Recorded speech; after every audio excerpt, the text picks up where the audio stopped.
Tanzania's gold.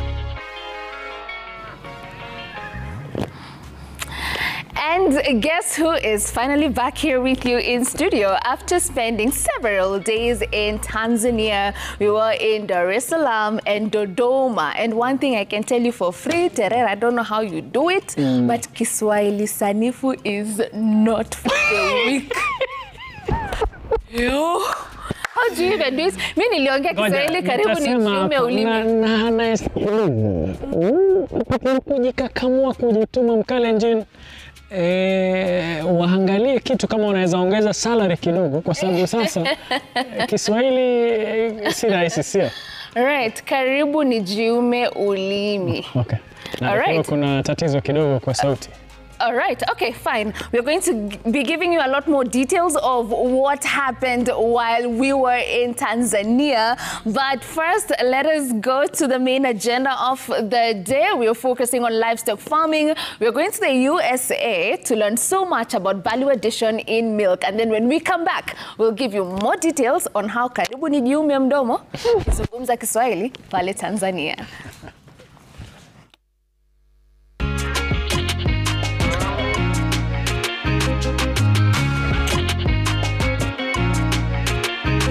Now, dairy farming is a very lucrative agri-sector in different parts of the world, including right here in the United States of America. This particular state we are in, Idaho State, has more cows than human beings. That goes to tell you that livestock farming is huge here. Now, what I'm standing next to is tankers, milk tankers. This is what is used to transport milk from farmers to this processing plant. Now, what happens in this processing plant? The milk is value added into different products that have a shelf life of about 2 years, if not more. Now, this particular processing plant is called Idaho Milk Products, and it receives 2 million liters of milk every single day. That's a lot of milk, and if you do not value add that milk, it could definitely spoil. So how do we value add this milk? What are the products? What is the state-of-the-art technology involved? You get to find out starting now in this feature all the way from Idaho State.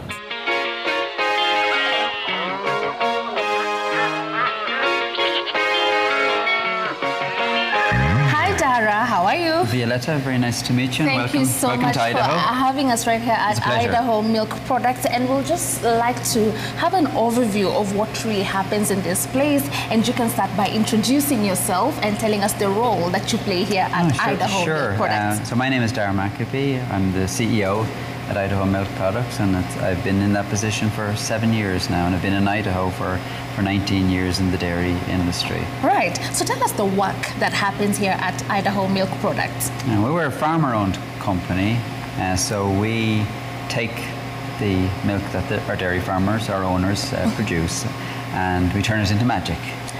So the magic starts by bringing the milk from the dairies. Before we even get to that process, when you say you're farmer-owned, yes, what does that mean? Do the farmers own this place? Well, they are dairy farmers, and they wanted to invest in a place to sell their milk to.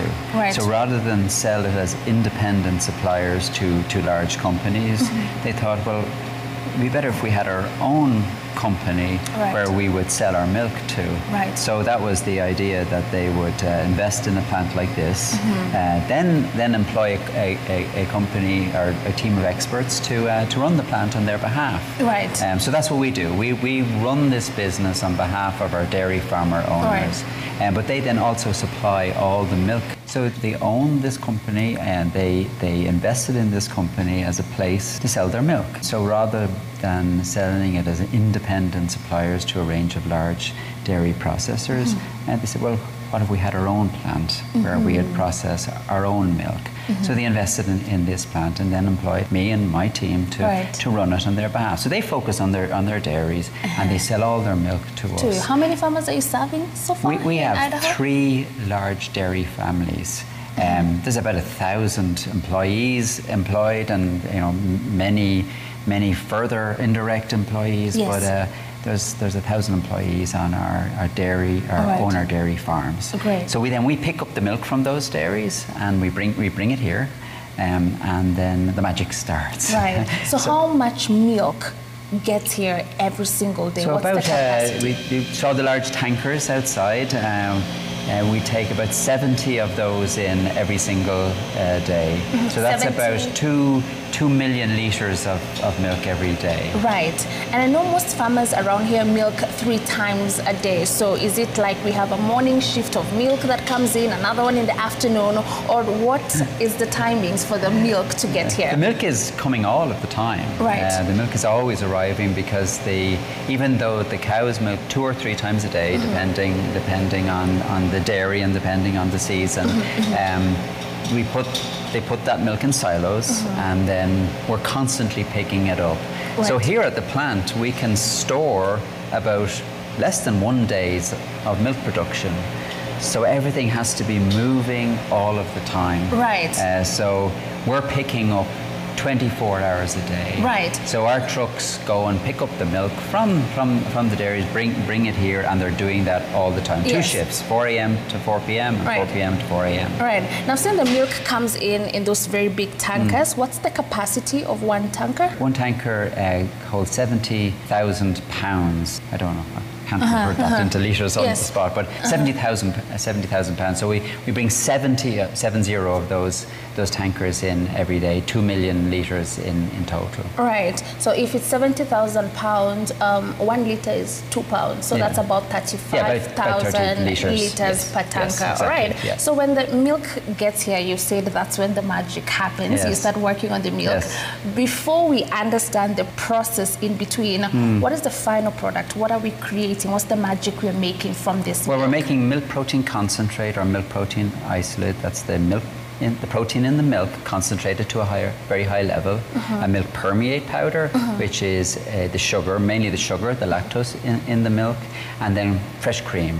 So when you break the milk into its component parts, you have these 3 separate products. Great. All right. So Dara, take us through the process. Sure. The tankers are here. Sure. What is the first step? And also, once a tanker gets here, you start working on that particular milk that is in that tanker, or you have to wait for it to get to a certain capacity and then you can start working on it? So we unload the milk and we put the milk into large silos. We have seven large milk silos, and then we pull the milk out of that silo, which is still raw milk, and then we separate the milk. We separate the milk into cream, the fat in the milk, and skim, largely the protein and the carbohydrates. Right. And so then we pasteurize the skim milk. We pasteurize the skim milk and we pasteurize the cream. So we pasteurize both. Both of them. The cream we pasteurize and we send it, put it back into tankers and sell it to customers who are making butter and ice cream and cream cheese and things like that.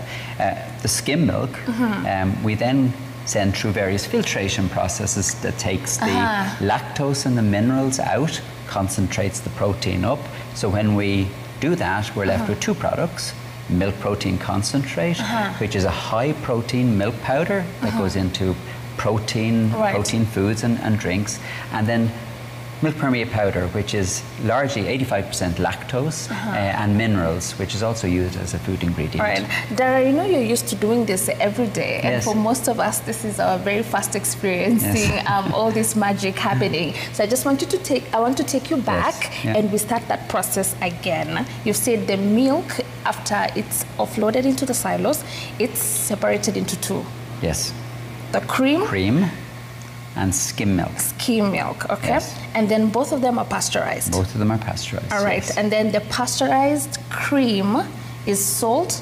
Yes. All right. To butter manufacturers, ice cream manufacturers, cream cheese manufacturers, and next year we'll use some of that cream and put it into our own ice cream. All right, you're also making your own ice cream. Next year. Right. We're building a factory at the moment that will make our own ice cream next year. Right. Thank you so much for that. And then now when you're moving to the skim milk, you pasteurize it, and then after that, what do you do with that pasteurized milk? So we put it through membrane systems, a bit like this membrane here. So this structure is now what you're calling the membrane? That is a membrane. There is a fiber, round fiber structure in here, where the protein goes through one side, the milk goes through one side, the protein stays on one side, and the permeate comes through the membrane.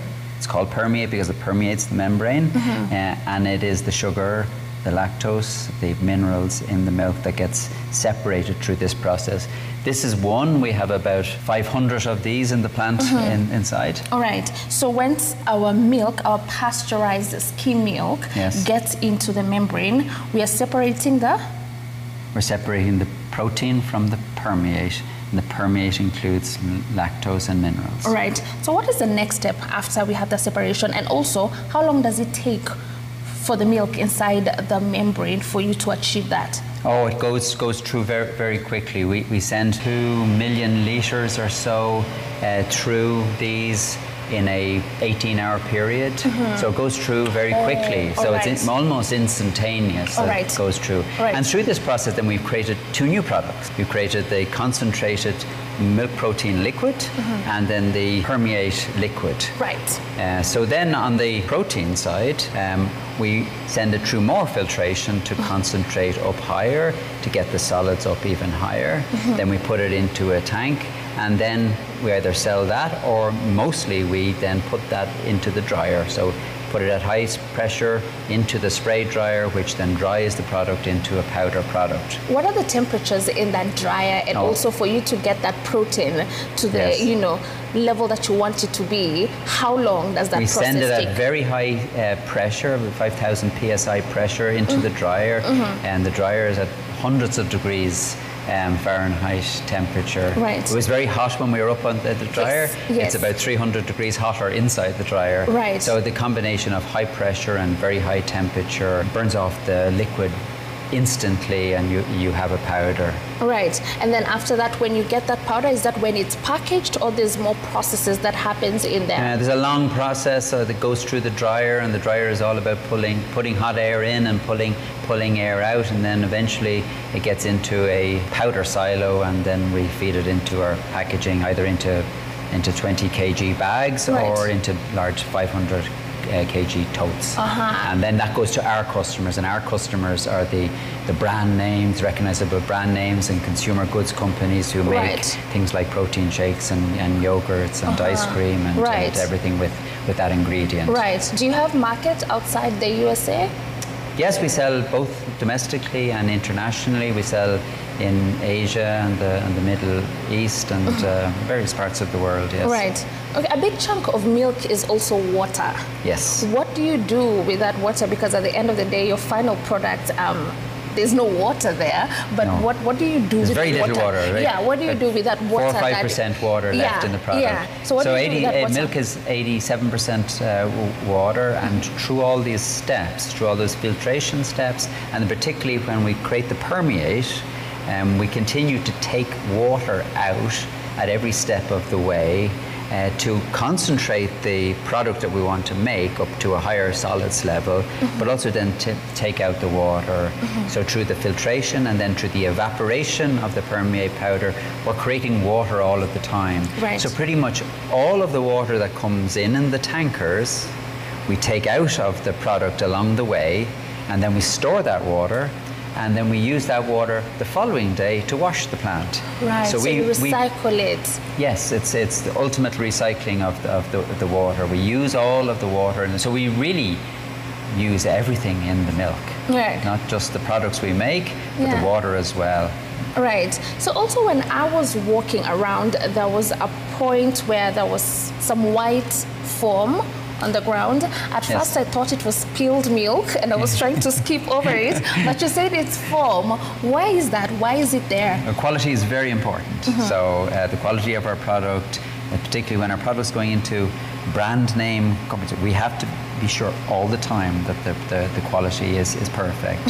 So one of the many ways we do that is make sure that you dressed up in all your gear and your hat, your net and your coat, and put shoes on, but then to avoid the spread of anything throughout the plant, at various points in the plant we walk through sanitizing foam to continuously clean. If there is a problem, we limit it to one particular part of the plant. And also I noticed there's a part where there's different color of tiles. Does that communicate anything to you? You are very observant. I notice everything. Yeah, you do, actually. Right. Yeah, so what's the difference in tiles? Is it decoration? Or well, it's a nice pattern, but it signifies the difference between an area where we deal with raw milk and then pasteurized milk. So we don't cross over those areas without changing our clothes. I mean, similar in packaging, we go from one area of care to a different area of care, one product status to another product status. We have different PPE, personal protective equipment, to put on in those different areas. Right. So what is the shelf life of these products that we are making?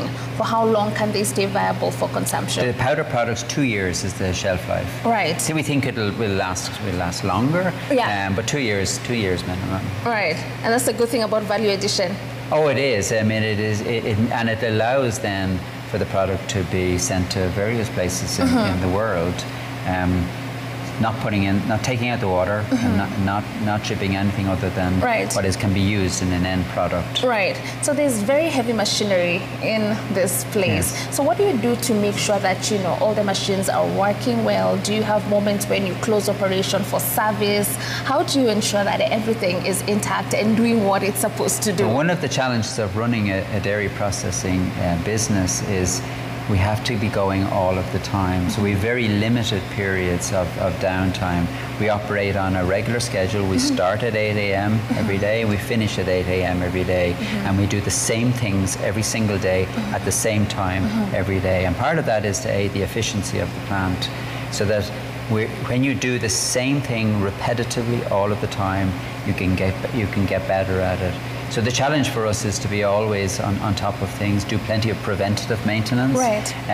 We have a high degree of automation in the plant, and precautionary work, doing things before things break down. The cost of breaking down is very big to us. So by necessity and also out of desire, economic efficiency, keeping going all the time is very important. Right. So when I was told I'm coming to Idaho Milk Products, the vision I had in mind was I was going to walk in and there's milk exposed. I'm just seeing a lot of milk anywhere. But I walked the entire place. It was metal and more metal and no exposed milk. Just tell me why that is very important to have that structure that way, and at what point do we have exposed products, even if it's for a very short period of time in this system? We have one place in the plant where the product is exposed momentarily, and that is when the product is already powder at that point. So not until that point, it's already powder, and it comes out of the powder hoppers into the bag filling apparatus. So the bag is open, the powder drops in. For that momentary time, you can see powder dropping down. It's the only single place in the plant where you see product exposed to the air. And then that is a high care area. It's the highest care area in the plant. We put all our gear on when we walk through the plant. If you go into that area, then you put another set of, you change your clothes again and put another set of clothes on, and that is to make sure that there's a double layer of protection, and nothing is brought from not only the outside but from any other part of the plant into that area. That's how we manage that. And other than that, you see lots of stainless steel, and the milk we know the milk is behind it, but you don't see it. You can't see it. It just, I was expecting something totally different. I thought we'll have milk all over. Everybody does. Yeah, Everybody does.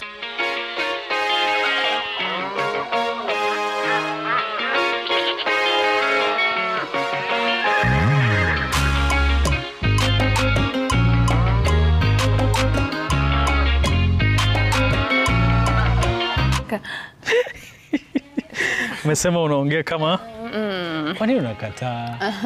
So useme tu, si ukubali, kwa sababu unajua wakati hatupo kwa kamera unataka kuniambia vitu ambavyo hautaki watazamaji. Yeah, because some things are for us. Okay. Ini ya familia. It's private. Okay. Kuna jambo ulikuwa unasema kabla gramafoni ilete shida. Gramophone is what? Microphone. Please, nimetoka kwa Kiswahili imenishinda, usiniongeze ingine. Give me a break for the next 2 weeks. We just said that ninafanya kazi nzuri sana ya kuzungumza Kiswahili. Oh yes, you are, because how you do it every day sanifu Kiswahili, I don't know, and I'll tell you why.